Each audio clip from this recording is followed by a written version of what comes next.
mundo batendo no 45.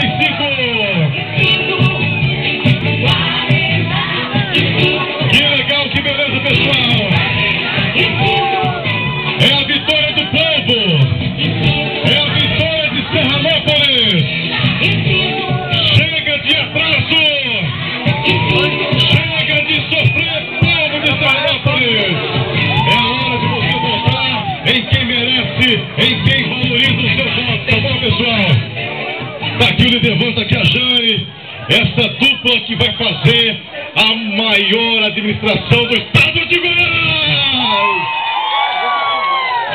Depois das palavras da Jane Aura, vice-prefeita, vamos passar o microfone para ele. O povo quer ouvir, o povo quer ouvir a voz, as palavras, o discurso do próximo prefeito de Serranópolis. Vamos ouvir!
Senhores, crianças, jovens, cumprimento esse extraordinário palanque na pessoa do meu afilhado aqui, o Misael.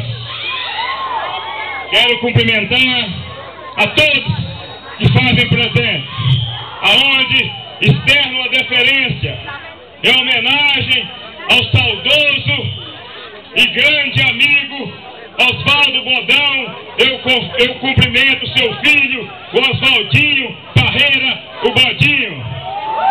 Cumprimento a todos com grande carinho e com grande emoção. Nós acreditávamos, companheiros, Jane, que iríamos realizar aqui um simples comício de bairro, que a intenção inicial seria essa: vir aqui falar